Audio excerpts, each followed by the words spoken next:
Hey yo, we're just getting it all started. We did things a little different this week. We had dinner before we started the cast so that no one's hangry. Right. Normally we come into this hungry and we want to get away from you as long as possible. As fast as possible. We just want to eat. This now, we're fully fed. We're a little bit more docile. We could fall asleep at any minute. Oh my goodness. But probably not. We both got events in our games to do. Yeah. Game events. Yeah, I get the bed put up. I'm going right to sleep. I don't care. Yep. Welcome to the GenXCynics cast. This week we're going to be talking about classic stuff we like. We're going to do a flavor experiment that I did not sign up on, but it's pop quiz. Good lord. And puns aplenty. But when we think about stuff from like our childhood, we love talking about like classic candies and snacks and stuff. I mean, I just found out that we could get like Linden cookies shipped out here, so I got a ton of those sent to the house. When we were younger, we could get the 3 packs of cookies from school for like $0.25, you know.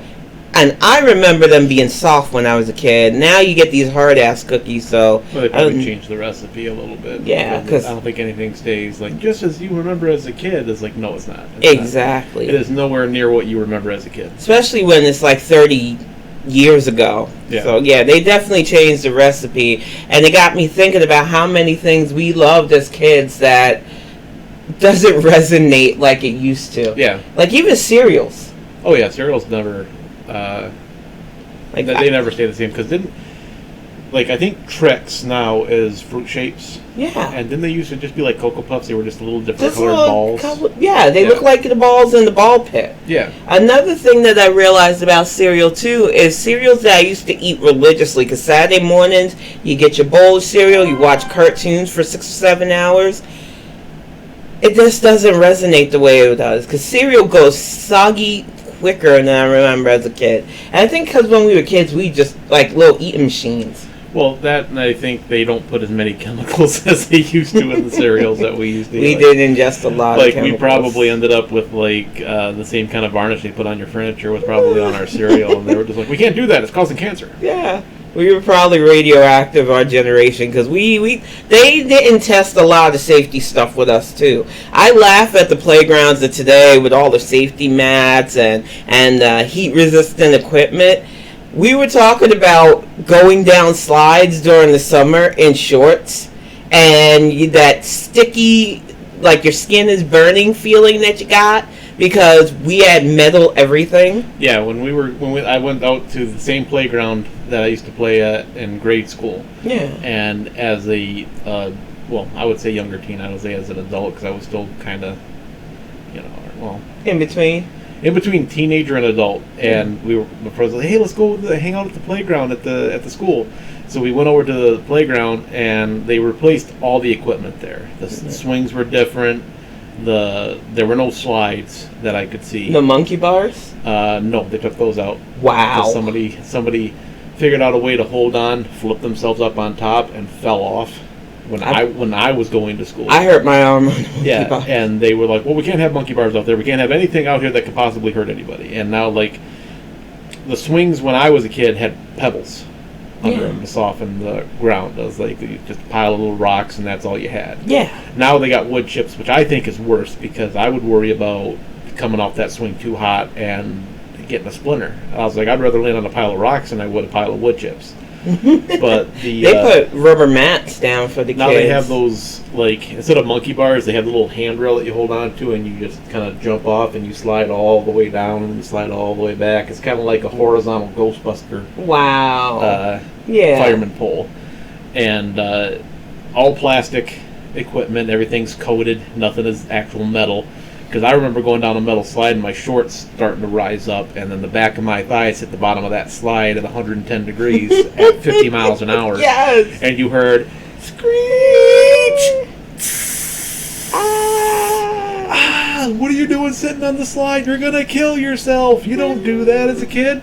You get off that slide immediately, run to the back, and get up the top again so you can go again. Yeah. I feel like safety was never a real concern for us. No. We were the generation that could ride in the back of a pickup truck in the back bed, and nobody batted an eyelash. I've done that. You know, that was a lot of fun. Exactly. The kids that, you know, they started putting safety labels, but it wasn't until we got older that safety labels were like a heavy thing. Yeah, like, and that's kind of, I'm a little bit more cynical. You guys get it. Yeah. Now I just want to remove all the safety labels for like a year or two and let the problem sort itself out. I was like, if you're dumb enough to actually go out and do some of these things that they have to put a warning label on that says, hey, don't do this, you kind of deserve not to be around. It's just, it's crazy. And then we were looking at properties, just looking around, because we went back and looked at my old hometown of Staten Island. I showed him the church my family had, my old home that I grew up in and stuff. On Zillow. Yeah, we didn't actually go there. We don't go around people if we don't have to. Anymore. Yeah, not right now especially. But they do this like amazing 360, so you could go throughout the whole neighborhood. So I was showing him around the area, and it was funny because I was like, this is where the penny candy store used to be, where you actually had a store where 25 cents could get you a big brown paper bag of all different kinds of candies or sodas or chips. It was insane, the stuff that when we were younger, you don't see those anymore. I don't even think they have like candy shops. They do have one over in Bay City that Mom and Dad took me to, that they said that they actually go there to get like candy, peanuts. It's like a whole, like, you know, you actually have the scoop, you scoop it up, you pour it in the bag and everything like that.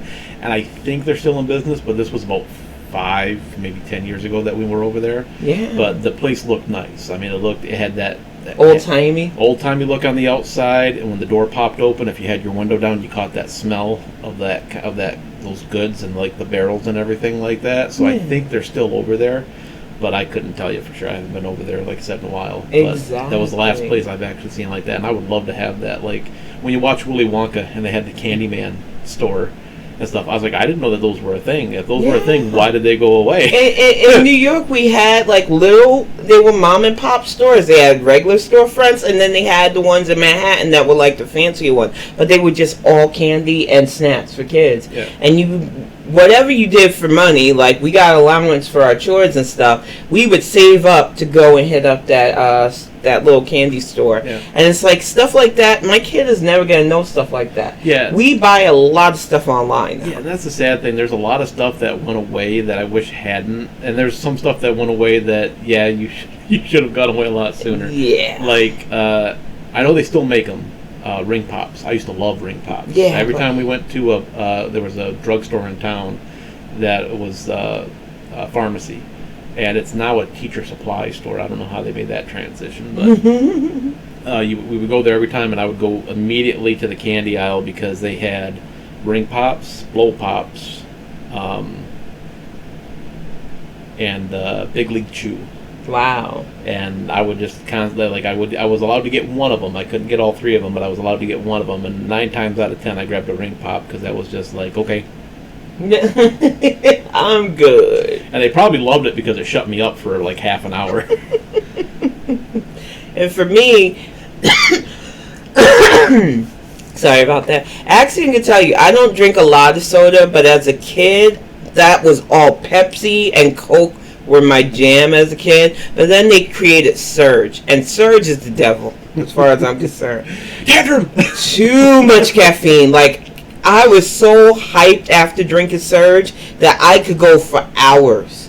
And I am so glad that I do not drink that anymore, because I think that messed with my heart. Yeah. I drank so much of it. I was working at, I don't know if this was around the time that it came out or not, but I remember not seeing it before then, but I was working at a Kmart, and I can say that because Kmart doesn't exist anymore. Go ahead, Sunya, I dare you. And they had a rep come in, and they were driving the car that had the Surge decals on it and everything, and they actually were like, hey, do you want a couple bottles? And I was like, really? You can just give them to me? And they go, yeah, it's like, it's what we do. We come in, we fill the supply, we have a little bit left over. If you like some, maybe you'll buy a bottle. And I was like, okay, sure, give it to me. They took a drink out of that, and I was like, I like Mountain Dew, and Mountain Dew's got a lot of caffeine in it. I'm pretty sure this is all caffeine. I'm pretty sure like there is no like it's caffeine, water with a little bit of yellow flavored number 5. I felt like that TikTok that made us laugh. Yeah. It was like I forgot how to blink. For real. You were drinking a lot of surge. Are you okay? I forgot what it's like to blink. Because it was just, and you would go, and then I had my favorite chips, which were the New York Deli chips. Okay, they called them the Purple Passion chips. I just liked those, a Surge. You liked them and had purple in the name, didn't you? Purple was my favorite color. And they taste like a little purple to you? Yeah, purple. Like a light Wednesday, maybe a dark Wednesday. And then I am a pizza snob because I'm from New York. So you had the delis, pizzeria, everything situated around the same area. He was amazed because right next to the house I grew up with was a grocery store. It was a mom and pop store. Our liquor store was across the street, and it still is.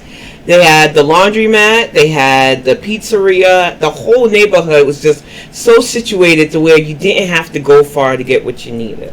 Yeah, because we could not have grown up in different towns. She grew up in New York.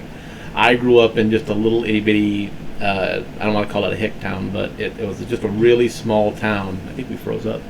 Oh, there we go. Okay, I moved again.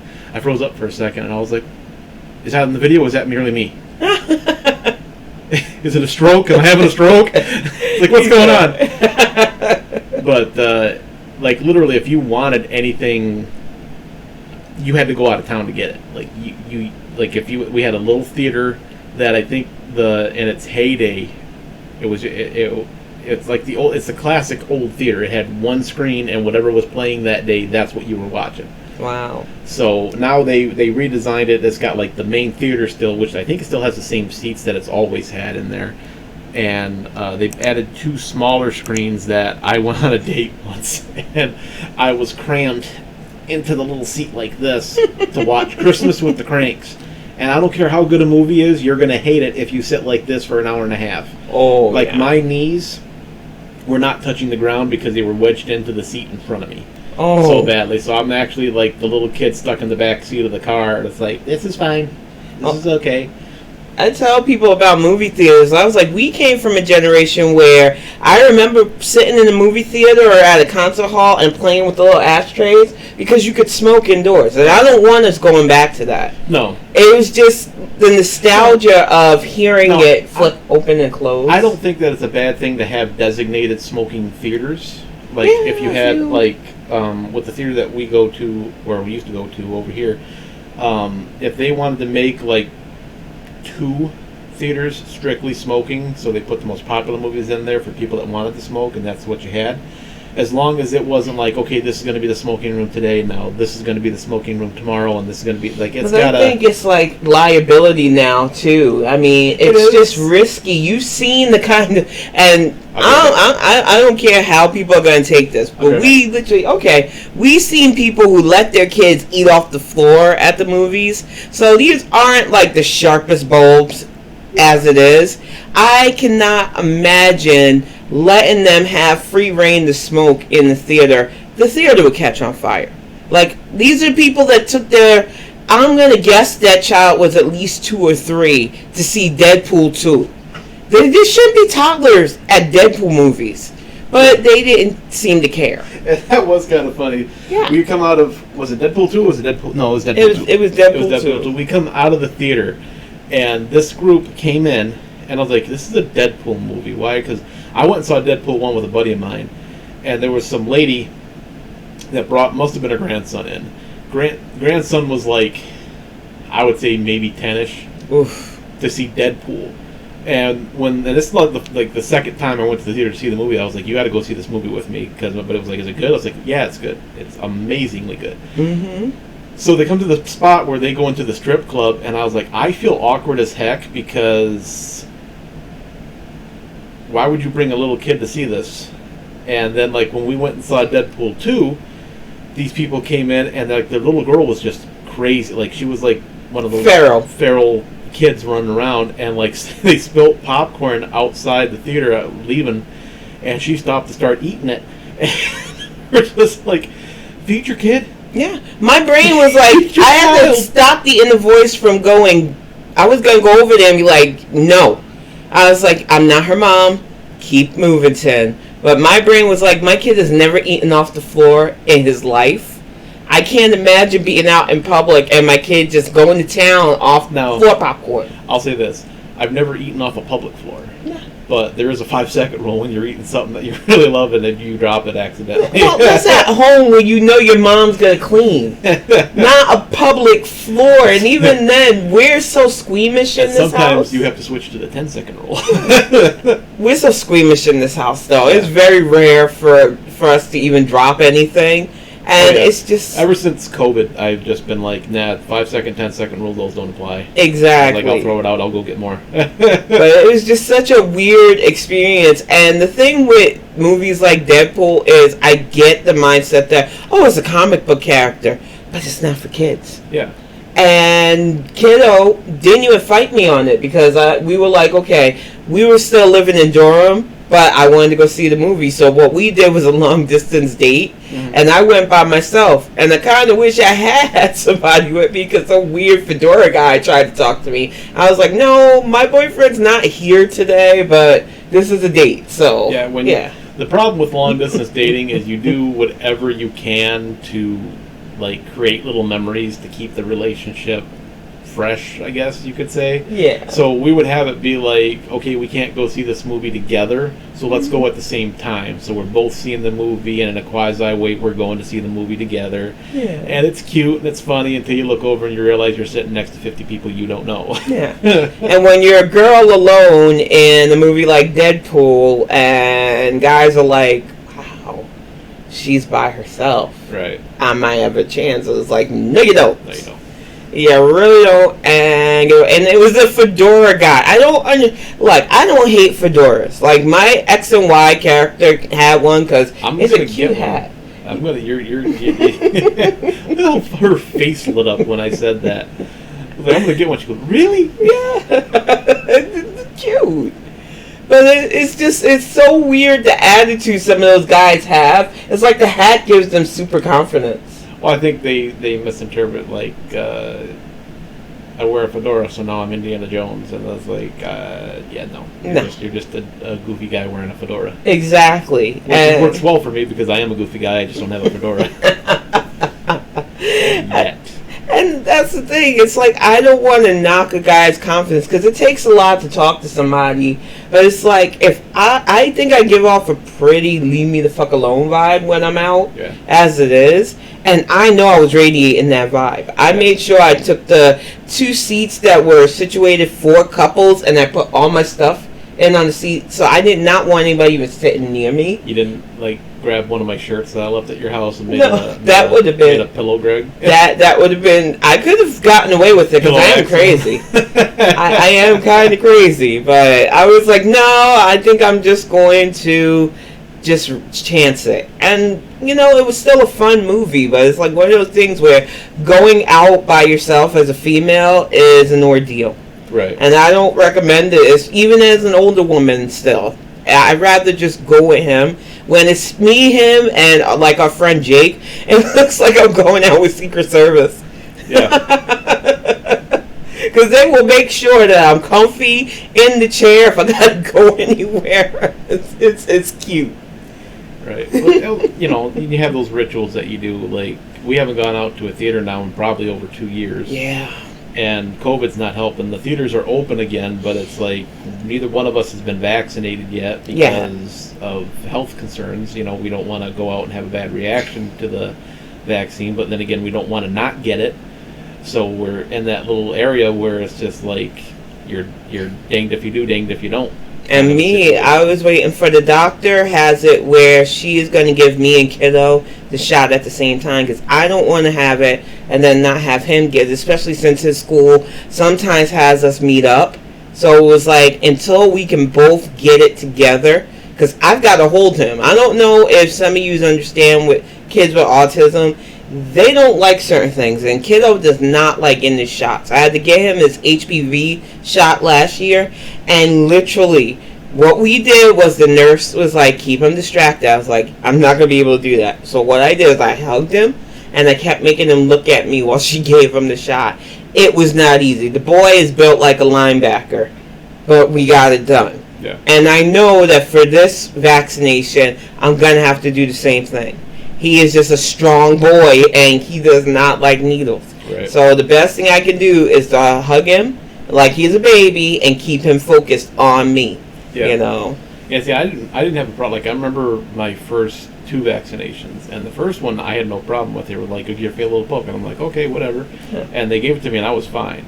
The second time that we went back to get the next set of vaccinations, they held me down, and I freak out when being held down, and that was what made me not like needles, because they pinned my arms and my legs, and I got my mom to over to me, "It's going to be okay." I was like, "Then why are you holding me down?" You know, I was like, you got to be careful. If you introduce somebody to something in a state of fear, that's the emotion they're going to gravitate to anytime they come to that situation again. That's why I said I'm so used to, because all the infusions and stuff from anemia, needles don't bother me. I mean, I don't like them. I'm not going to actively seek them, but I don't get the fear like some people do about getting stuck, because I'm used to it. Right. I just hate when they go to look for a vein to check my blood to make sure that I'm making blood cells, and they go, "We can't get it, so let's dig." I don't like that. No. Just find the vein you need and get it done. I got lucky on my arms. I have actual veins that are really easy to see and really easy to get to, and I was like, "You'll have luck with that one right there," and they always just boop. Yeah. And that's all they have to do to get blood out of me. No, me, I'm a hard stick, as they say, so they have to do a thing. And I mean, I got certain veins that stick out, Right. but you don't want to hit those. Yeah. You know, and I learned that from my family working in. I almost took a job in medicine. You know, I got my degree in medical coding, and I just couldn't take the stress of it. And I think that's what a lot of people don't understand.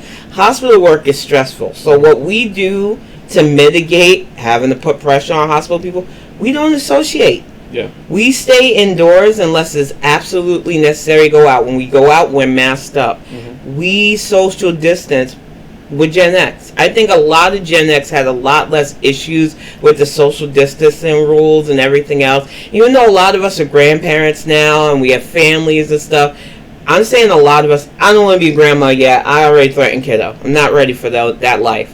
I've seen some of my best friends are grandparents now. It's wilding me out, because I keep thinking we're not old enough. It's like saying, yeah, you're old enough.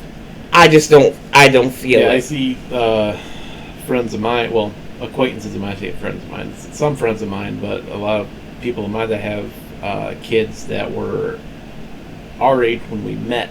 Yeah. And that freaks me out a little bit, because it says, like, am I taking too long to get started on stuff? No, because then we have friends that have friends that are having babies too. We are the generation that are going to have kids of all different age spectrums. And with being a blended family too, we're going to be one of those people who, if we have a kid together, there's going to be an age difference in the siblings. You know, and with the way kiddo is anyway, it's gonna be like they just have a big goofy older brother no matter what. Right. But it's like, it's just the way it is. What's one of your favorite things that they don't have anymore? Like snack or sweet or food wise. I'm trying to think. Something that they just, like, they're done making it, they don't have it anymore. Well, I know they're not done making them, but I don't get Chico sticks anymore, and I used to get those a lot. And I don't mean the little tiny nubs. I mean, in New York, they made thick, they look like long peppermint sticks. I think they were about this size, the size of this ruler, and they were thick Chico sticks. And I know some people sometimes sell the little bags, those dinky ones. It's not the same.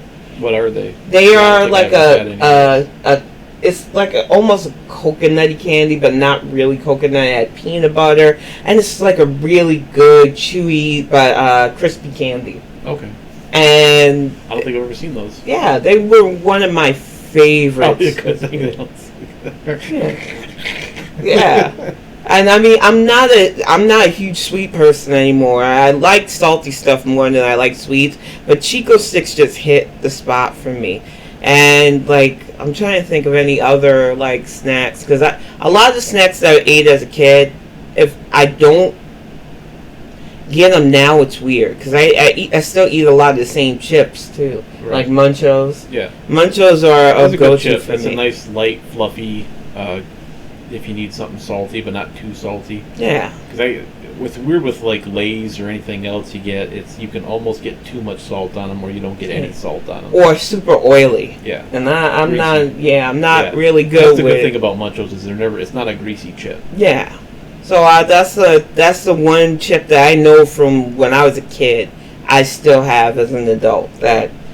But a lot of stuff that I have, I don't think a lot of like TV dinners got discontinued when we were younger. Yeah. We ate a lot of those. And Jiffy Pop. Jiffy Pop, yeah. I miss really more than anything, because I used to eat them a lot, is the original chicken tenders from Burger King. Yeah, those were good. They have their chicken nuggets now, and that's not the same. The closest you can get to an original chicken tender, and this is before they started doing the weird like crown shape, because they're talking about bringing that back. I was like, oh, we're going to have the original chicken tenders back that had the crown and chicken shapes, and I was like, no. The closest you can get is the chicken fries, and those are too thin. Yeah. Because the chicken tenders they used to have were just like a nugget, but it was a longer nugget. Kind of looked almost like a chicken finger, almost, I want to say. And they were perfect. You dip it, you ate it, dip, and it was like, then they went away, and I was like, why would you do that? It's like, you guys are the only thing holding the McDonald's back. Yeah. Because, I mean, McDonald's was the place you went to for the nuggets, because it was almost the same kind of skin consistency, but it was a little bit better on the Burger King tenders. Yeah, I think there was a little bit more crispy. Yeah, it felt more tempura-like. Yeah, a little bit more crisp to the other ones, and it actually, I think it was, I don't know if it was actually real chicken or not, but I think it actually was better chicken than whatever they got. Whatever that pink slime stuff that McDonald's makes all its food out of. Yeah.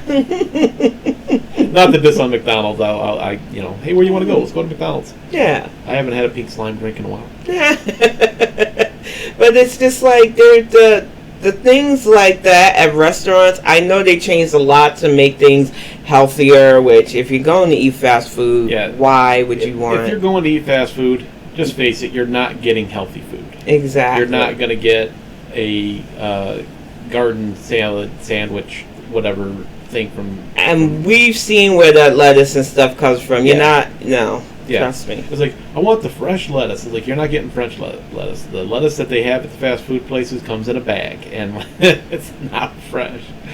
Yeah. And then you don't want to know where the mayo comes from. And that's why I tell people, it's like, I get that people want to get fast, healthy food. You're gonna probably make it faster yourself. Yeah. And I know that there are a lot of push for like the plant-based stuff, the pod people food, as I started calling it. I don't knock it, but my whole argument with Axiom has been, they always say that they don't want to eat stuff that because of the animal connection, but everything you get in is shaped like meat anyway. Yeah. Isn't that kind of like hypocritical? If you're gonna go to a fast food restaurant for plant-based stuff, get it shaped like vegetables. Yeah. Or you're just telling us that you really want to eat this, but you don't want the guilt of eating it. Yeah, and it's like, instead of like, if you're gonna substitute something because you don't want to eat a burger in the shape of a burger, and it's like, look, I can have a burger. It's just like having a burger, only it's not. It's like, how much extra work went into that? And it's if everybody stopped today, let's say everybody made the agreement, it's like, you know what, we're going to stop eating meat and all the stuff like that, that's not going to save all the animals. All they're going to do is either release them all or slaughter them all. So you're going to do the negative thing of what you're trying to do. Mm-hmm. It's got to be like a slow transition so that they don't just, oh, well, we got to cut our losses. Yeah. And my thing is, there's got to be a balance, too, because there are some people, and I have been quick to block those that are just so militant on veganism is the only way. And I'm not saying that people haven't seen benefits from it. People have lost weight. People have gotten in a better mindset. So I don't want to knock it. Is what I say about everything. When you find something that works for you, know that it works for you. When you start pushing it because it works for you, it's going to work for everybody, that's where I have to stop you. Yeah. Because a lot of people, you push upon people that you don't know their situation, you don't know their lifestyle. I literally have a blood disorder where I do not make red blood cells like a normal person. I have to get iron in different ways. I do a lot through spinach, as Axiom can attest. I eat a lot of spinach. I take supplements and everything else too. But I also have to have an iron-rich diet. So a lot of times I get that from certain cuts. And I learned how to make those cuts delicious. It's just the way it is. And I'm not going to let somebody who doesn't live this life try to shame me because they don't understand what's going on. He was at the hospital with me when they looked me in the eye and said, "You are not making new red blood cells right now. We need to admit you."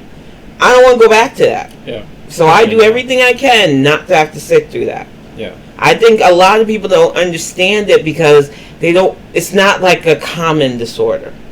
You know, so a lot of people are like, "Well, I've never heard of that." Well, your body makes blood cells like a normal person. Right. Mine doesn't. So I have to be careful of that. And I have to be wary of people who are like I had people pushing keto. I don't want to just eat meat either. Right. You know, I go for balance. I have a Black and Asian family. So for us, it's normal to have balanced meals. And it just doesn't make sense to me that people are like, "No, you've got to have this and you got to have that." It's like, no, I got to have whatever I need to live. Yeah, and always keep in mind, too much of any one thing is not good for you. Exactly. Too much water will drown you. Too much sunlight will give you cancer. Too much darkness will do something, I'm pretty sure, make you photosensitive to the degree that you live. Turn you into mole people. Become an underground chud or something. I don't know what not enough sunlight will do to you. But it's like any too much of any one thing is not good. You have to have a balance of a little bit of everything to keep your system whole. Yeah. You know, so it's like, yeah, sometimes you go overboard with stuff. Your body pays gotta for correct it too. Yeah. You know, so you got to try to live a nice little. You got to stand on that tightrope of. You know, just doing what you got to do Diversity. to survive. Yeah, and a lot. Good for you. She's happy I got the word that I was looking for. I felt the wheels turn, and I was like, "He's gonna get it. He's gonna get it." Is the mouse gonna get the cheese? Is the mouse gonna? Yay! The mouse got the cheese. Now, before we get too into another topic, I want to see if you're really gonna do I'm gonna this. wait a little bit, yeah, because I want to see if True shows up. In the chat. And I want witnesses because it's just it's gonna be recorded, but when you try to sell people on, it was a horrible experience, and I'm like, oh, it was fine. You're crazy.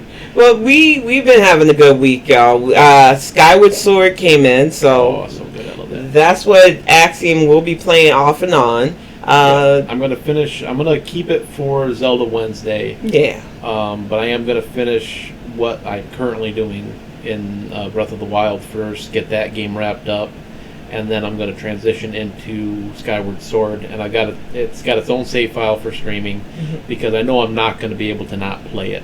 Yeah. So I'm gonna play my own file off stream, which I haven't done anything on it yet, so it may not be that bad. And then I'm just gonna continue on with the one that I started streaming Friday, so that everybody can see that playthrough. And my plan is to go through the actual whole Zelda timeline and the way the games were released, so that you can see the story how they have it set up chronologically. Yeah.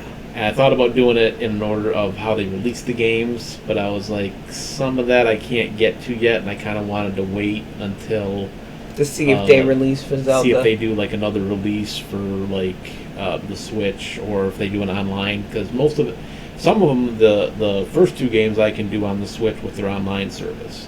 I just don't know how well that's going to go. I have a NES controller to play those, so that I don't get confused with what button I'm hitting. It's just a 2-button and a D-pad, so it's as good as it's going to get. And then we were talking about how, you know, as much as we love Nintendo, we grew up with Nintendo products and consoles since the 80s for us. The fact that this series has lasted this long, and they've shown things, because I've watched him do a Breath of the Wild playthrough for this last year, and the power that Zelda has, and yet they still won't give us a game where we can play as Zelda, pisses me off. And we talked about this yesterday, how everything's set up for it in Breath of the Wild 2, and how amazing it would be if they had a multiplayer capability where he could play as Link, I could play as Zelda, and we're each doing things to get to each other. Or give you the choice. Do you want to play Link's story, or do you want to play Zelda's story? And when you can encounter the other character through their story play, personally, I like her idea that you can like link up and you can each take a part of the story, and then you just kind of like you'll interact every once in a great while. Yeah. But have it be where like, okay, you can play Link's side of the story or you can play Zelda's side of the story, because one of the better games that I played in the Zelda series was Spirit Tracks, and it wasn't like the gameplay wasn't great, but the story was awesome because it was Link and Zelda as a team going on adventure, working together. And I was like, people don't understand. It's like Zelda is like in most of the stories, she's been trained as a Sheik warrior. She has mystical abilities that have been granted to her that make her a threat. That's why Ganon goes after her first. Yeah. You know, she can actually seal him away, so he's got to remove that puzzle piece. It's like the queen in chess. Queen has all the power in chess. Yeah.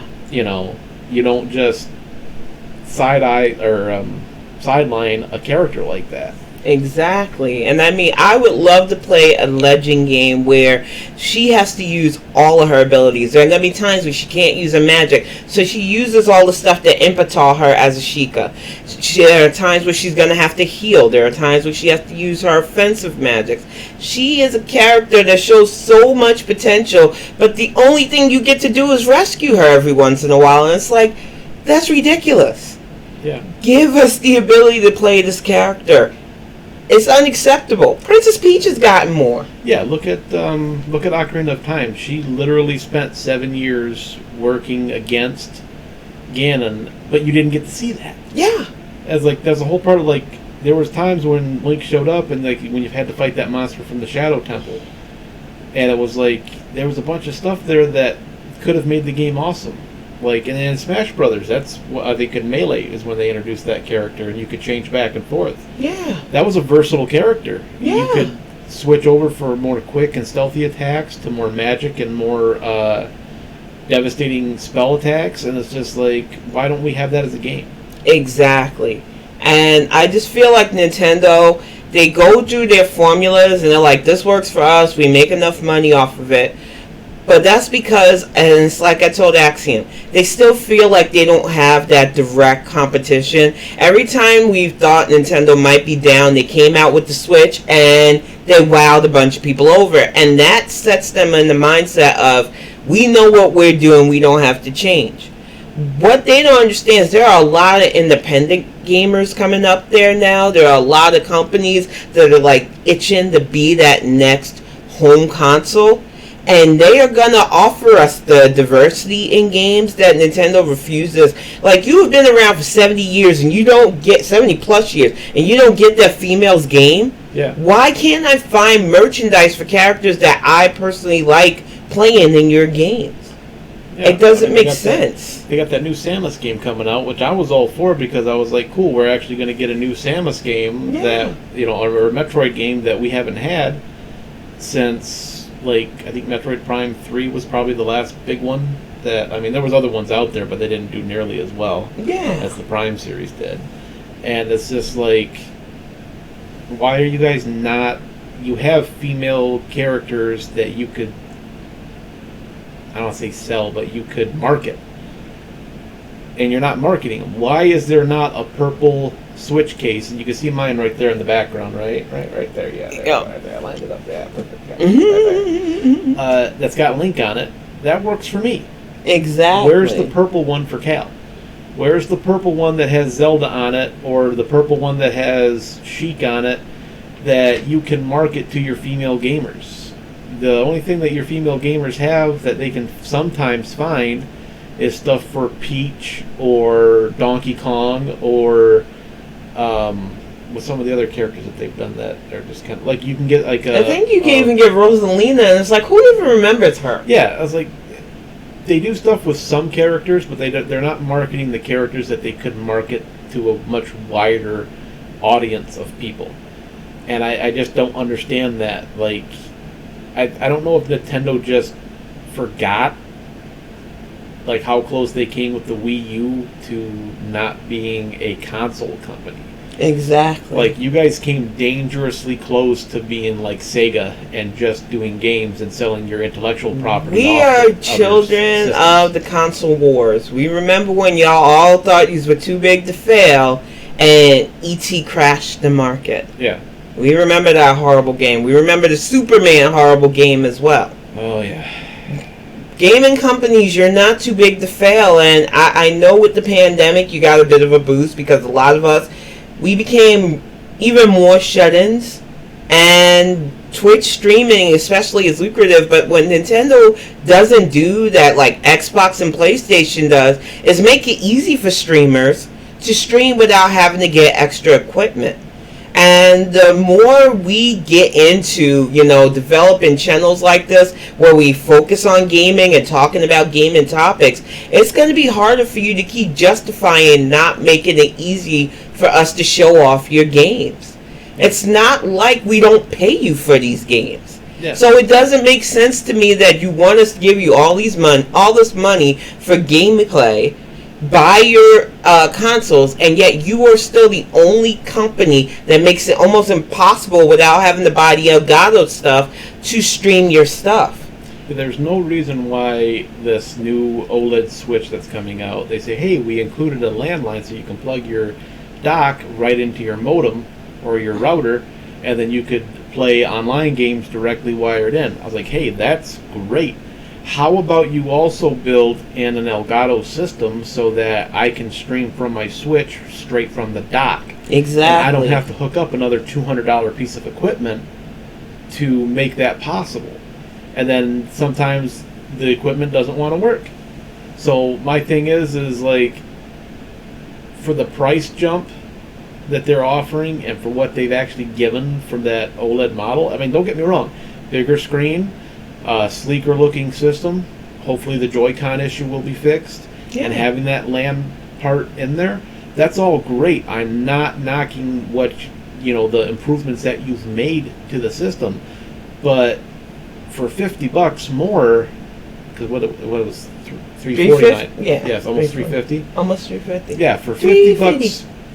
For $50 more, I expected an increased memory, increased processing speed, increased battery life would have been awesome. And y'all haven't said whether or not the Joy-Con drift thing was fixed either. I don't think we didn't peep that. Yeah.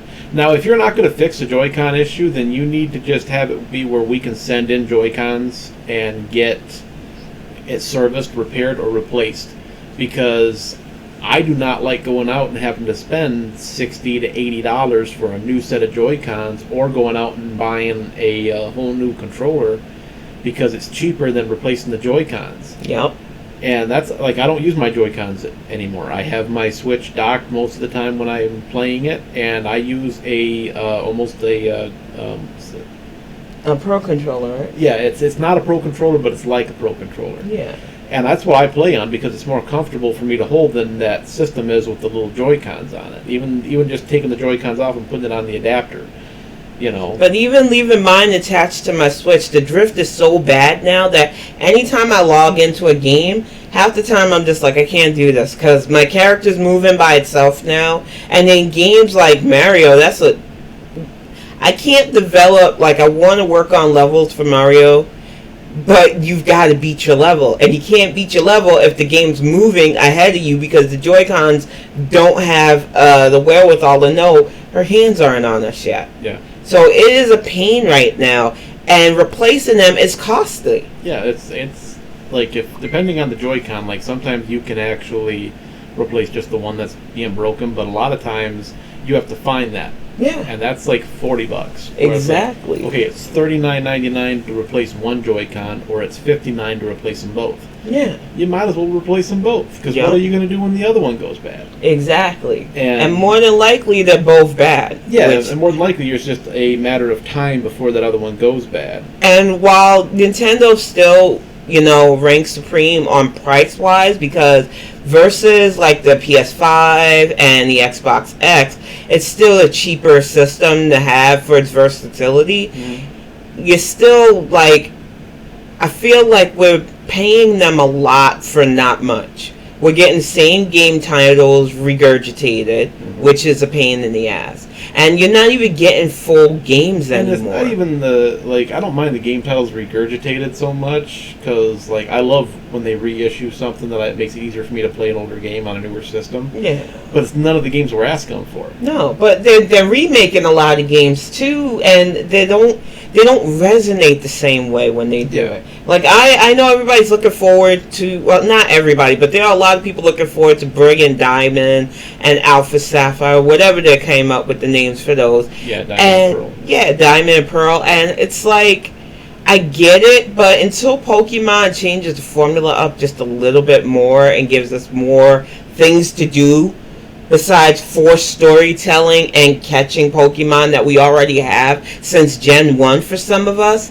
I don't know how much longer this series is going to hold people like me. I've been playing since Gen 1, since the mid-90s when it came out, and I get the whole appeal of catching different Pokemon.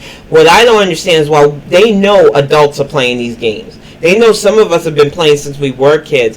Why can't we play as adults? There's no trainers that are above the age of 10. One of the things I had fun doing this Sword and Shield was customizing, shopping. I don't know a 10-year-old alive that has the ability to travel by themselves, shop the way I shop, dress the way I would dress as a trainer. And it's like you're giving us all these things that as adults we would love to do, but you're telling us, no, you have to do it as a child. I think Nintendo has enough people working, especially in the Pokemon area, that know what we want, know what we like. The fact that we had mount systems in one game, and then you took it out for the first open world game you had, doesn't make sense. She is really, really salty over that Galarian Ponyta. She was looking like, until she saw that, the mount thing wasn't that big of an issue, but then she saw it, and I was like, why did they take that out? And I was like, they need to put that back in. They do. They need to. I can't believe that would be that hard to code into a game for an update, so that you can ride that particular or any that the Spectria mount as well. Yeah, I get that it may cause some issue with gearing it so it doesn't glitch out or stuff, but you did it in one game that was for the 3DS. Yeah, they did it for Sun and Moon. I can't believe that the Switch is not going to be able to handle that. Yeah. And I think they just didn't realize that, we did enjoy being able to, if you had a Pokemon that you could literally ride, that was fun. It was nice not having to have... I like the improvements that they've made. I like Sword and Shield. I think they did a great job with it. But... Hey, Brian! Hey, Brian! He can see us. No, don't look at me! They did a really good job with updating the system so you didn't have to have Pokemon specifically to know a move.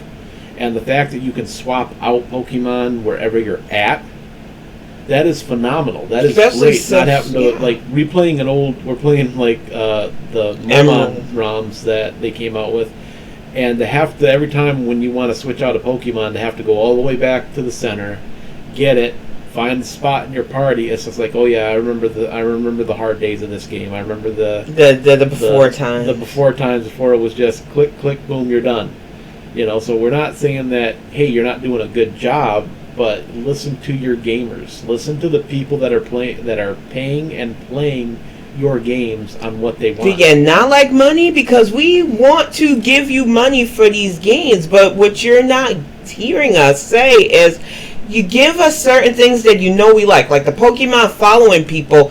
People love that. Mm-hmm. That's why they brought it back in that DLC for I think the Fighting Island one that I bought.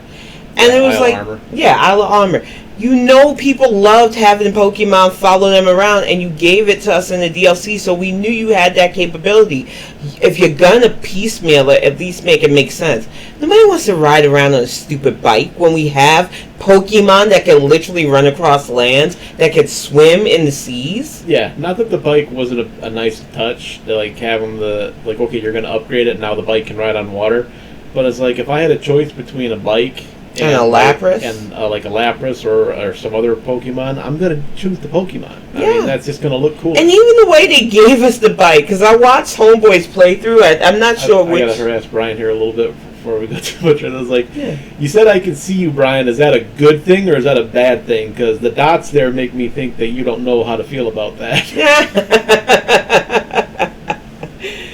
I watched this one kid's playthrough, because I love watching playthrough vids now. Right. And the guy that gives us the bike was being harassed by Team Yell members, and it's like, well, you just take it now. It's like, I'm getting somebody's hand-me-down, and he was just about to get jacked for it. Yeah. So it's like, it doesn't even feel special. At least in the older games, it made sense. You went into the bike shop and you were a customer. Or your shoes look dirty, which that was funny when that happened to True the other night. Oh, your shoes are scuffed up. Here, take a bite. It made more sense in the older games than it did in the newer games. It was like they just needed to shoehorn ways of giving us stuff. And it was like, instead of giving us a bike, you should have just opened up that after a certain gym, you can open up ride mounts. They already showed they had the technology with the Corviknight rides. Right. You could call your Corviknight taxi to take you all around the region. So it was like, all they had to do was like they did in Sun and Moon. You got a little app that you could click on and summon whatever ride Pokemon they offer, which I think it was like a Tauros, a Charizard, and some other stuff. Yeah. But it was cool looking.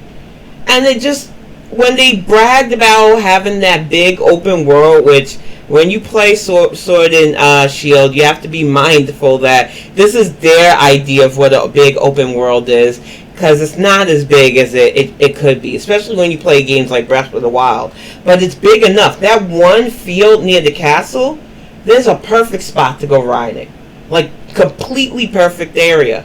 And yet you can't. And you can't go in the castle. I was like, I don't know.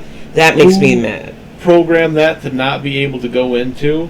I was like, you put a castle there, you're acting like people don't want to go explore the creepy castle. Yeah. I was like, before COVID, like we drive past like abandoned houses or abandoned buildings, like we should go explore. Yeah. I was like, just a curiosity. Now that it's in a video game, I have that exact same situation. There's no risk to me. I can go explore this, and I can't get in when there's clearly an opening to it. And in other older games, they allowed that, like in X and Y. Big, almost empty castle. You could find a few items around there and random Pokemon. That's all they would have had to do. Right. Even if they didn't want to fill every section with stuff, they could have just made it a big area with either ghosts or other Pokemon, and it would have been fun just to traverse it. Right. But they took a lot of stuff out that, like, I'm playing Platinum right now, again, that I wish they would put in games, that they might put in these remakes, where you can go underground and go mining for stuff. I really hope the remakes have that. Right. Is that Brian texting you? No, that was Logan texting. He said, I'm on my way. I was like, you better hurry. Yeah, you're going to miss You're going to miss... Logan. You're going to miss that experiment. He's been waiting to do it. Yep. I think he's going to get sick. It's a pop quiz. Oh, good Lord. The thing I like about classic gaming versus the newer gaming too is it does remind me of all the work we did as kids to get goals. Yeah. And I know this sounds crazy. It's like, why would you want to work harder? It's not about working harder. It's about seeing just how much we're willing to go through in a game to get that achievement. And that's the one thing that I think Nintendo needs to bring to the Switch. Yeah. Xbox has it. PlayStation has it.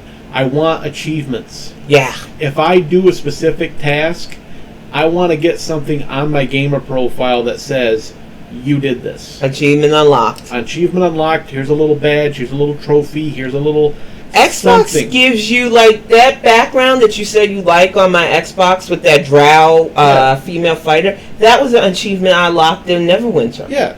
I love stuff like that.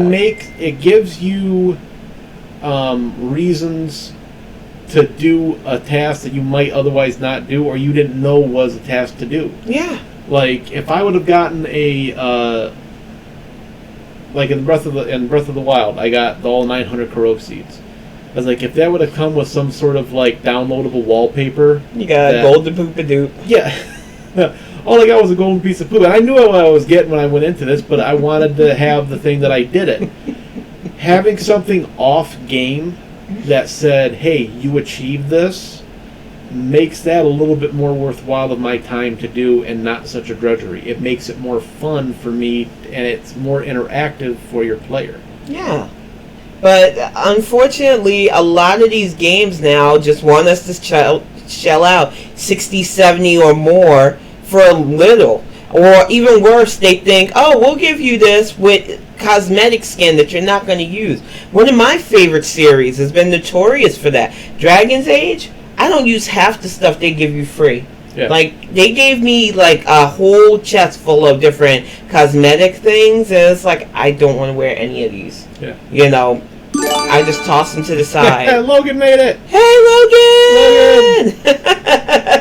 So you do not have to gift a sub every time you come into the chat. You know that, right? He's going to start a sub war. That is not a thing. You can just show up and talk. It's okay. Welcome to the chat, Logan. But for real, I think it's the first time he's actually seen you. Really? Hi. I think the thing, I feel like a lot of the games hit the mark with us as gamers, but they're trying to cater to the younger. I think they think kids have a short attention span, which some might, but they don't understand that a lot of us Gen Xers are raising kids, and we keep our old games. Yeah. He has almost all his old games. I have a lot of my old games. Oh, yeah. And my kid plays a lot of our old games. And he sees games with begin middle, end that you don't have to spend an extra $80 to get the DLC to get the finish to. And we're going to raise that generation that's going to be like, meh, I'm not going to buy this. So until you start putting out stuff that's worthy of the bucks you want us to spend, you're going to come across that crunch. Because not everybody has it where we can just throw away $60 here or there for a game that doesn't have replayability. Yeah, and what I've started doing to kind of fancy up some of my stuff is I went out and I bought some translucent game cases for my old DS games. Yup. I've ordered replacement labels for them, and what I do is I take the case off, take the little circuit board out, put it in the new case, put the new label on it. Now I have a Mega Man game that has a clear blue case for it that it's like a brand new game. Now I want to play it again. Yeah. And it's just an old game that I like to play every once in a while, so it's just like there's stuff that you can do that you don't really have to put that much work into to, like, if you have an old game that at the outside of it's a little rough, you can find them online. They're not expensive. You can get the tools you need, take it apart, put a new case on that. It's like a brand new system. Yeah. Right now, I'm playing with a refurbished DSi because I like playing my old 3DS games, but I also like playing some of the DS games, and it's been perfect. You know, I have Platinum and all those other old Pokemon games. It's like I might as well replay them because they actually have replayability. Yeah. But the problem I see with a lot of these newer systems is they're offering us a lot less, but they want us to pay more. And that's not okay. Especially since a lot of these games out there are just really... We spent like the $10 because every couple of months Destiny comes out with a new season. And we, like a couple of dopes, will give them the $10 so that we can unlock stuff faster. But this season, they took our money and we have not played. Yeah, we each paid for the expansion, and we played maybe 2-3 days. 2-3 days of it. And it's just because, not that we don't like Destiny, it's a little stale because they make improvements for the people that play PvP, and all the PvE things that suffer for it are like, oh well, you just have to adjust to it because we got more PvP players. And every time we get a weapon that we like it took me a while to get over the nerf to my sleeper simulant. because it pissed me off as it was that the whole reason they nerfed how many rounds it held was because people were getting ganked in PvP about it, when you really have to work hard to get the catalyst and everything to unlock it. But then I moved over to a bow that I got from an event, and I think event weapons need to, I know there's stop and sunsetting, but anything you get during an event needs to be exempt, especially after you masterwork it. Yeah. And to have something that you worked hard, you unlock, you masterwork it, you get it where you want to get, and then you go, oh, we're going to limit the light level. We don't want you playing with that anymore. We want you to go for new weapons. We want you to use the new weapons because we took some time to program these weapons. I was like, then you should have made them good. Yeah. If your new crappy weapon isn't as good as my old weapon, I'm going to use the old weapon. Yeah. I was like, the old weapon may just have a skin I like. The old weapon just could be something that I'm used to. I gotten used to how this weapon operates, so I know how, when I need to reload, when I need to do the rate of fire, rate of fire, how how it handles. Yeah. I was like, then you nerf the gun so that I can't use it anymore, so I have to try to move to a new gun, and it's like, they're going to make me not want to play. Yeah. And then it's like we were talking about last night with different light levels too. Light level raising should make you feel more powerful. Every game I've played where you're a higher level, you feel it. Like I told them with DDO, we get so high level that we can go back to old raids and solo or duo some of the older raids because we're that much more powerful than them. You can't do that in Destiny. It doesn't matter how much higher a light level is, it doesn't feel like the game was centered around you being super powerful. And I get why they do that to a certain extent, but it makes it kind of boring because we're basically doing the same things over and over and over again with little to no variation. And even things they brought back like their raid doesn't really interest us because raid you have to play with other people. Yeah, Brian's got a good point. He goes, they blame microtransactions for everything that's wrong with gaming industry. I agree. It. Somebody found out that, hey, we released this game, that's all the money we could get off it, and then somebody else said, you know what, if we make this and charge people more for it, they'll pay more to have it. And it works because people are like, you know what, I would like that in the game. So they do pay for it. Now every game you get like a half-made game, and it's like, okay, we're going to finish that up with some expansions later on that's going to cost you another $20. Yeah. And the thing is, micro expansions to me was always a gray area because when they pitched it for one of the games that I've been playing for almost 20 years now, they made it seem like it was just going to be cosmetics, but it never stops at cosmetics. You end up being able to buy power. You get level stuff that levels you faster now. You get all kinds of gear that makes questing so easy a caveman can do it. It is ridiculous the amount. There's just no minutia. And then in Destiny, what I hate about their microtransactions is they make certain things where you've got to spend the silver to like complete their season stuff. Especially if you can do it for free, but it's going to take far more work, and it's not going to, the payout's not worth it. And the problem I have with Destiny is I don't see the improvement in my light level. If I max myself out, I am not doing that much more damage than when I was when I first started the game. Yeah. But the enemies I'm coming up against are so much stronger, and then they're like, well, you can only equip one exotic piece of armor and one exotic weapon because it'll make you too strong. I was like, in what game are you playing? Yeah. I was like, even if you have 3 full Guardians with max levels with stuff, they can't go do a raid with 3 Guardians. And like, some of them can. Some of them say, hey, you know what? We got 14 hours. Let's pound this raid out. I ain't got 14 hours. I was like, I don't have 5 friends to sit there and get together to do that, to play Destiny, because I'm the only one that likes Destiny, the amount of level that I like Destiny, where I'm going to want to try the raid. And your girlfriend does not have that kind of attention span. Yeah, the one time... we tried Vault to Glass. One time, my buddy Mark was like, hey, do you want to do a raid? And I was like, sure. I was like, yeah, I'll try the raid. I thought it was going to be like an hour, hour and a half. 4 hours into this thing, I am, well, like, how far are we in here? He goes, we're about half done. I was like, half done? I was like, I got to work at 7 o'clock in the morning. I was like, I don't have the time to give a raid 4 to 8 hours just so that I can get some equipment that I'm not going to use because it sucks. And the insanity of that is in DDO, in that 4 hours, we could get 8 raids done. Yeah. Because even though they're 12 people raids, they are not geared to take that long. And there are different sections. Like, there's a raid with Strahd, the mythical vampire, that, yeah, there are different sections. You gotta go through his mansion and do all that. It still don't take 4 hours. And even that game has, like, artifacts that you can only wear one of. But we also get legendary and epic gear that really, the artifacts aren't a big deal of only having one. Destiny just does a lot of things Destiny just does a lot of things that I feel misses the mark for MMOs. And a lot of MMOs, they're not perfect, but there's a reason why WoW keeps so many people.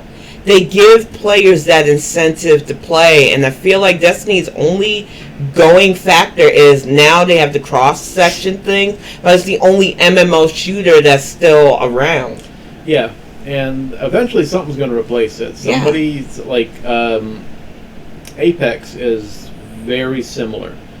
It's not as busy as Fortnite. Yeah, I can't with Fortnite. It has a lot of the same stuff that Fortnite does, and it has a lot of some of the stuff. You should play Classic WoW. It's not going to work, Brian. We're not playing. I literally had a therapist try to get me into WoW. It was funny too. You keep trying though, okay? You keep trying, Brian. Maybe someday you'll slip that suggestion in there, and we'll be like, maybe we should play WoW. Obey the Hypnotoad. But yeah, eventually something's going to come out and replace Destiny, and they're just going to be like, well, what happened? It's like, what do you think happened? Like, you alienated half your player base by making half the stuff we paid for. There are expansions I paid for, I gave money to, because you guys said you can't do this unless you buy the expansion. And then you took it. And you took it away from the console people. But the PC people can still go to those places. So it's like, okay, I literally paid money to get nothing, and you took the nothing that I paid for away and left me with absolutely nothing. Mm-hmm. I was like, I didn't get another disc that I could put in and be like, okay, now I can play the expansion whenever I want. I can't do it online, but I can still have that. No. I paid $30 for this expansion, and now that expansion is gone, so basically they just took $30 of my money and didn't give me anything back. Yep. But remember those memories you had? I was like, I can do that with games I bought a couple years ago, and I can still play those. I was like, I'm not paying you $30 for a good time that I had once. It's like, you get arrested for that in some states. That is the only thing that you should be able to throw money at, walk away with nothing, and they're like, hey, remember that good time you had? Not in video games. I'm telling you, Brian, the game that we've been trying to avoid, but I'm itching to see how it might play, is Final Fantasy Online. Like, yeah. I've avoided that. People have been trying to get me to play that for years now, and I watched a playthrough last night of it, and I'm kind of like, I might have to do this. Uh-oh, it's experiment time. He's really going to do this. The pop is getting warm. Yeah. So it's like, I don't like warm Mountain Dew, so... I can't believe you're going to do this. Last week... was it last week? Or was it the week before? I think it was last week. It was last week. Last week we were in a friend's chat, and we had an argument, well, discussion, not argument. Yeah. Nobody was really arguing. We were talking about what brands of pop or soda or whatever, how you like to refer to it, we like. My favorite is Mountain Dew. I start drinking that stuff, I can't stop drinking that stuff. Yeah, and I can't drink anything that's heavy syrupy, so I avoid a lot of pop because of it. So, and then it came down to a debate between which was better, Mountain Dew or Dr. Pepper. And I was like, maybe we should combine them. We should put them together and have Dr. Dew or Mountain Pepper. So, in my brain, I said maybe we should combine them. So, here's a little bit of the dooby-dooby-doo. All right, and we'll let me hold it up so people. Are you sure? Yeah, you can. Yeah. So there's the Dew. There's the Dew. And if this backfires on me, I'm aiming in this area. Oh, good Lord. I don't think this is going to be good. This is going to be bad. Ooh, it doesn't even... Wow. Well, the brown takes over at least. Oh yeah, the whatever dye that is, that definitely takes over. You wanna? Yeah, and here's the concoction. Here's the concoction. It looks kind of like root beer. Yeah, right. Maybe that's how they make root beer. Oh the Lord! We've been drinking this all along and nobody knew. Nobody knew. How's it smell? Now I'm not sure I want to do this. It almost smells like a cleaner. Whoa! No. Doesn't that smell like Clorox something? It smells almost like that candy that you got at the carnival too, like that weird taffy. Little circus peanut. Yeah.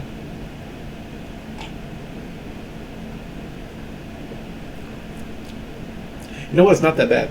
Good Lord. It is. That's gonna come out of you. It is not that bad. It's the Dr. Pepper definitely overrides the Mountain Dew, but the couldn't be me, y'all. It has that. What is that flavor that Dr. Pepper has? That kind of licoricey. Yeah, it's like that. Whatever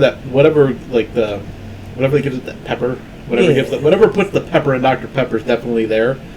But it also gives it a little bit of that citrus that Mountain Dew has. So it's definitely instead of Dr. Dew, it's definitely a Mountain Pepper. Definitely a Mountain Pepper. Mountain Pepper. Mountain Pepper, kids, do this. For when you go climbing and you need to burp and cause an avalanche. I just hope you don't Mountain Pepper have to climb over me tonight to get to the bathroom from that. Oh no, I'm actually kind of hoping that I can later on all that gas will build up and I'll be able to slam the door without actually getting up. It's high class show material here, kids. High class. We're doing fart jokes. I can't. Oh, good Lord. Your tummy better not start hurting from that, too. Oh, no, I'll be fine. But, yeah, we promised we were going to do that crazy combo before we wrap things up. But I think there's just a lot of stuff from our childhood that we probably could have comboed if they still made them. Yeah. Like, I used to love making on the stove Jiffy Pop and then getting a Snickers bar because that salty popcorn and then the chocolate was a great combo. Yeah, it doesn't seem like it would set well, but I just drank a little concoction that drank that maybe Pepper. It's not going to make anything else drink well. Yeah. Or, set well. And you're not big that you like movie popcorn, but it's got to sit for a while, so. No, I like when it comes out fresh, but I'm one of those weird people that actually like stale popcorn. Yeah. Woo! Excuse me. Better out than in. Better up than down, I should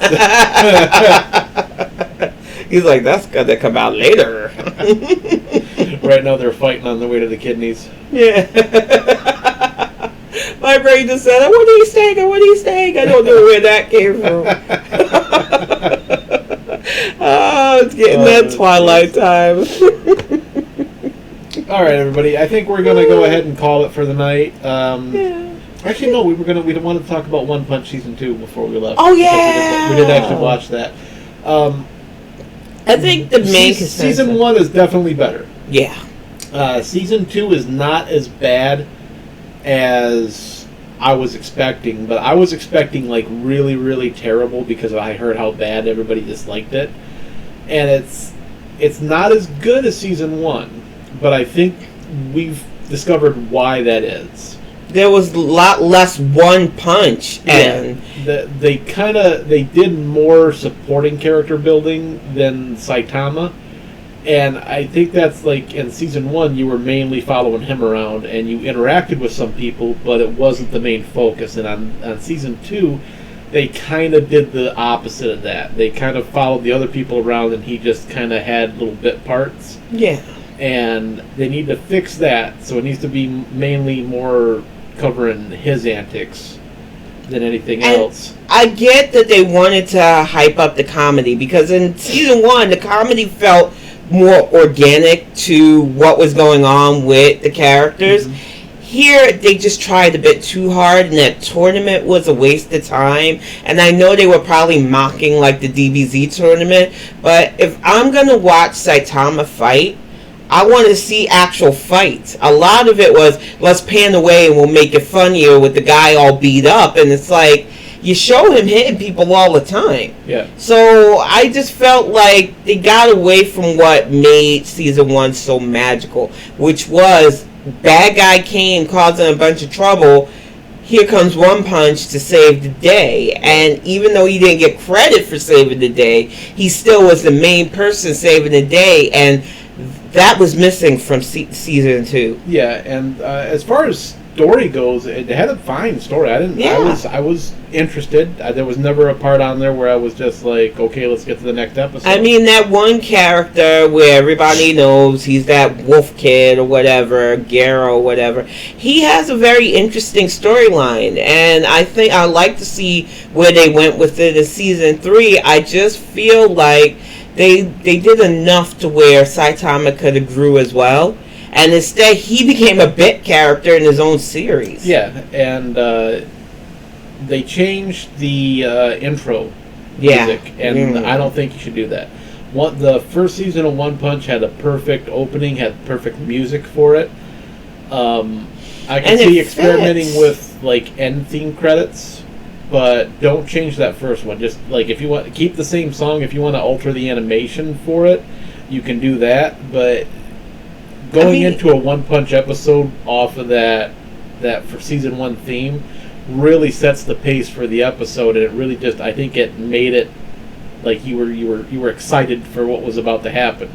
But season 2 stuff was just kind of it was like And that's the thing with anime. I get it because I watch a lot of it. That's different seasons bring different themes, but the themes always get you pumped for what you're going to watch. One of the things with One Piece, even though I am not going to be able to do all of that show, one of the things that got me watching it when I did get TV Japan for a while was that Superpower song. Yeah. I was like, this is interesting. I like this theme. Yeah. Let me watch this show. Yeah, and they've repurposed that song for a couple different animes. So when you have music videos, exactly, when you have a theme song that's good and brings people in, that tells me whether or not I'm going to want to watch when I'm watching. You know? And I think we Americans are kind of spoiled because most of our themes, they might change it up just a little bit, but they keep the same theme for a show forever. Like, when you hear the Simpsons themes, you know, oh, the Simpsons are on. Yeah, well, like, they did it for Dragon Ball for a while, where they had just the same theme, and then they switched it out to that Dragon, Dr. Dragon, and then they went from that to just an instrumental one, which I don't know why they had to make the switch for it. Yeah. But, like, you had a whole series of that really cool opening credit scene with them, and then they just switched it to, like, I think whatever... Like that might have been like an English dub Japanese difference. Yeah. And they just switched it to the Japanese version of it, which is fine. It works for the show and everything, but it's like when you're expecting something and you get something else. I have to say, I liked a lot of Super's themes. Like I would download and buy those themes because a lot of their openings and even their endings were pretty hyped. Yeah. Like the one for the tournament. The was it Cooler's Revenge? Yeah. Had a really good audio. And even Brawley's theme was pretty decent. They put good music into it. And then Lord Slug had an excellent one. Yeah. But yeah, even Brawley, they did some better music for it. And I was like, I think people they don't understand that, like, if you have a really crappy soundtrack to go with your movie or with your series, it brings it down. That can either bring people in or it can drive people out. So you have to do a good music. One of the things that redeemed Bleach for me, watching some of the other anime, which I'm not going back to Bleach. Yeah. I just can't. Yeah. But I love the music. I love just the battle music alone. Their open and end scene credits were and excellent. Even during the show, like whenever Ichigo was about to fight something and that music started up, you just felt pulled into it. Yeah. So I know that good music can make just about anything better. Mm-hmm. You know, so I just think I'm hopeful for season 3 because I still want to watch One Punch. It didn't make me want to rage like some people were like, oh, you're not going to want to watch the series after that. That wasn't the case. Yeah. I do want to still watch it. I just think that they need to focus back on Saitama. That was my whole take. Definitely adjust, or at least not spend as much time in it. And it was weird because we were watching and we were expecting another episode. Yeah. Like, the way they ended it was kind of a cliffhanger. Weird. And it was just like, I would have been fine one more episode ending it. Like, let us see where this is going a little bit more, because it didn't leave a, oh, what's going to happen next feel. It left a... Is that it? That's it? Like, that was all in this too? Like, shouldn't there be at least one more? Especially for $50. Well, actually, I got it a little bit cheaper. I think I got it on sale for like $20. Oh, all right. But yeah, when it first came out, it was crazy. They were like $50 just for the Blu-ray, and it was like $30 for the DVD. And I was like, I like the show, but not that much. No. I was like, I'll wait till it gets down to a price drop on Amazon for $20, and it did. So that's when I bought it. You know, with the pandemic, a lot of these shows and stuff have been suffering too. So we're grateful to be able to watch any of that stuff. But it's just like, we're gonna give honest reviews, and like I said, I did not hate season 2. I just see where I probably would have liked season 1 as season 2, because I feel like that build up was so much better done. That battle against if you could have reversed the series and had it be a slow build up to include Saitama more, and then had season 2 be season 1 be season 2, and then you're just involved that much more with it, that probably would have been better. Yeah, because they set a real high bar with that. Yeah, but I don't know if it would have caught on. Like, I don't know if they would have got a season 2 off of season 2 being season 1. Yeah, that's true. You know, so I think it was they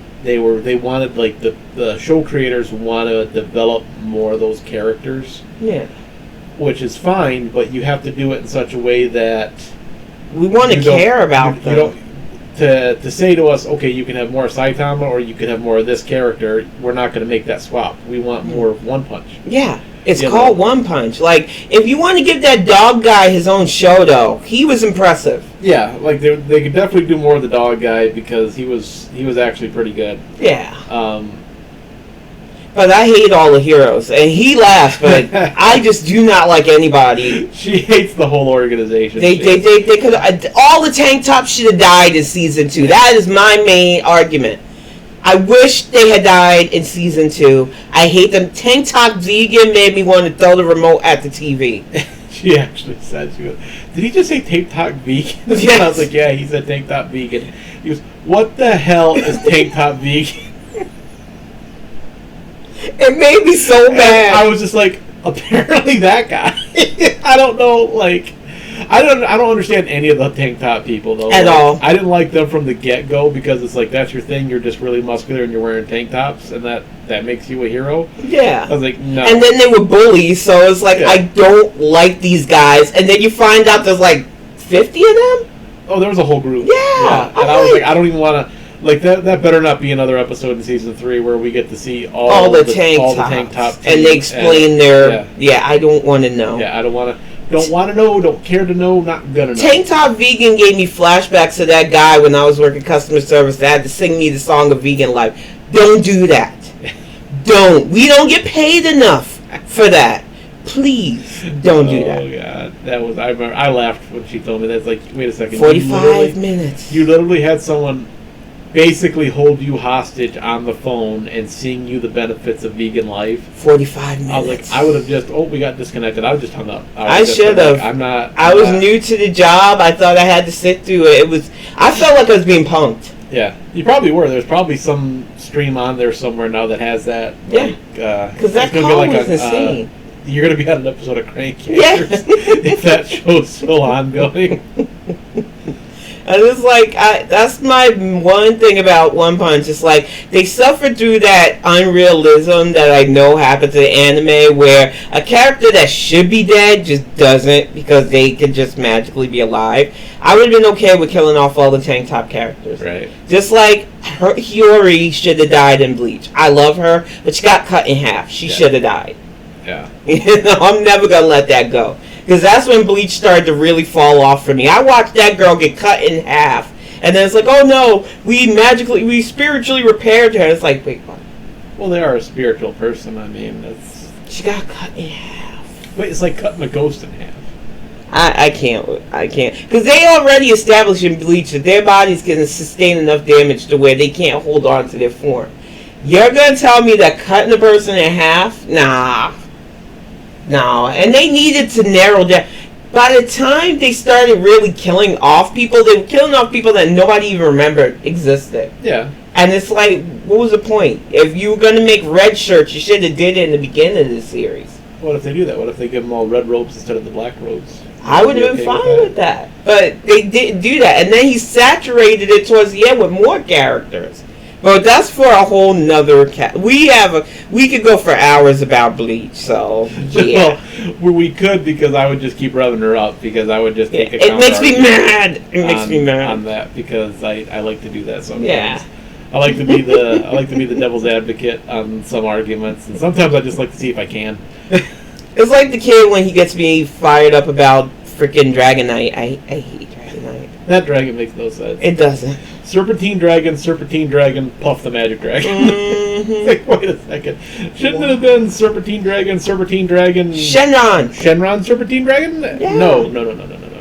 Puff the Magic Dragon. Exactly. It bothers me. And he loves, every once in a while, asking me about it so that I could go on a rant. And then he just sits there giggling. And I'm glad he hasn't recorded it on his phone. Yeah. Because that's what I'm waiting for. Oh, he probably can't. Yeah. Funny story, okay? And I did this just as like a 5-second joke, okay? We're in the kitchen. Kid comes in, always has his phone on him. Always watching something on YouTube.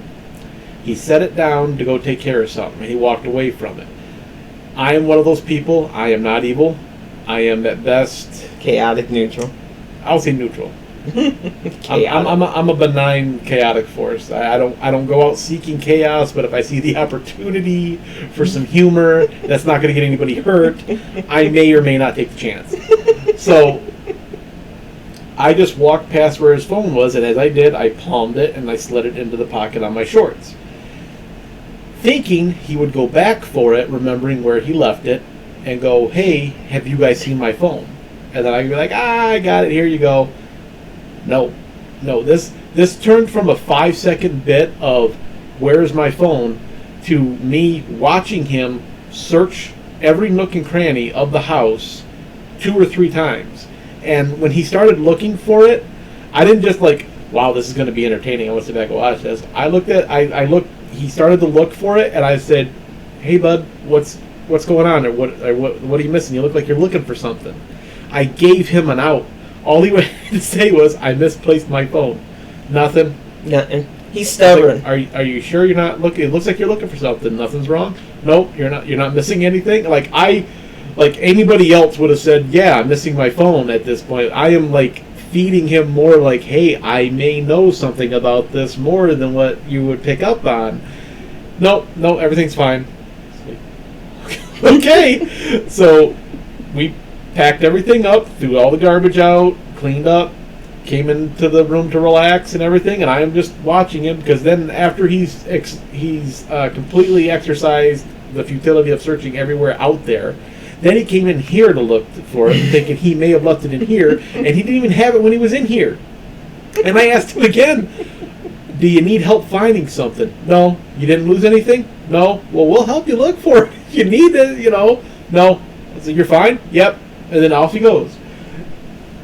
Pacing after another 15 minutes later, I just said, here's your phone. Next time, just ask for it, because I couldn't take it anymore. Yeah. I was like, this started off to be a funny little, have you seen my phone bit? And then now I feel like I'm a jerk because he's just walking around looking every place he can to try to find this thing that I was like, this was supposed to be a funny little bit, like we're cleaning up the dinner table. He really got my stubbornness, but in a bad way, because he refused to ask for help. That's why I told you, I really think his laptop thing isn't that it doesn't work. He doesn't remember the password, and instead of asking me, how can I log into this, he will sit there and just not use it.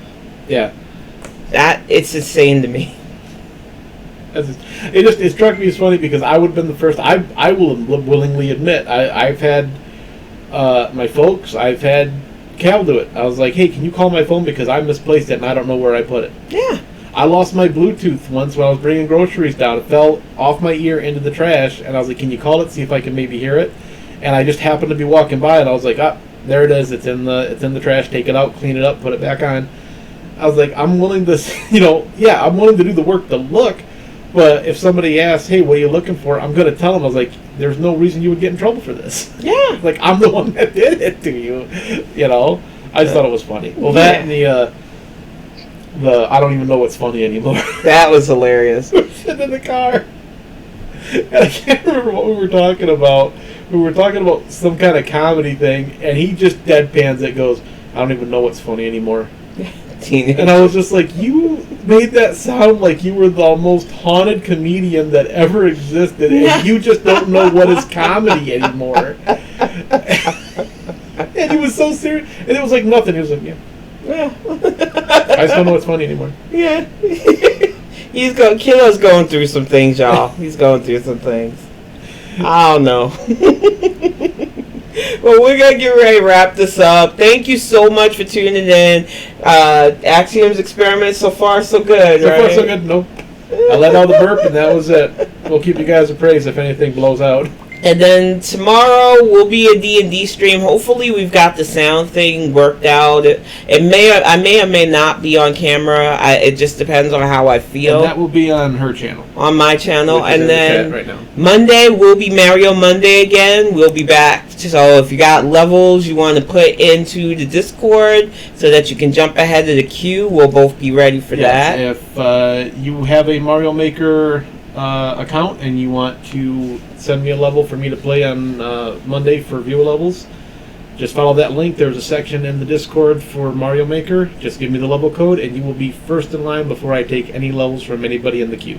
Yep. If you want to watch this stream or any other streams on my account, not YouTube, you goofy goober. This will be up tomorrow on YouTube, so if you missed my little soda experiment, you can catch it. I would have used to catch it. Oh no! Oof. You can also catch the burp he did afterwards too. It was a pretty good burp. That's a good combo right there. If you want to loosen some, if you want to loosen your lungs or your chest up, that's a good way to do it. But other than that, it's going to be a regular week, and like we said, we're going to be doing this every weekend on Saturday, between the hours of 5 and 7 is the time frame we try to shoot for. We went out to Frankenmuth earlier just to ride around, get some Pokestops done, so we're a little bit later than we normally do, but we're still going to try to keep it within this time frame. Yeah, usually 5 o'clock on. It'll be 5, 6, or 7. We usually go for an hour. We went a little bit over this week because I think we were just having fun with it. Yeah. So it'll start and it'll go for as long as we feel like it's entertaining. Exactly. Once we get tired, we're just going to be like, meh. Yep. Go entertain yourself somewhere. And we'll care anymore.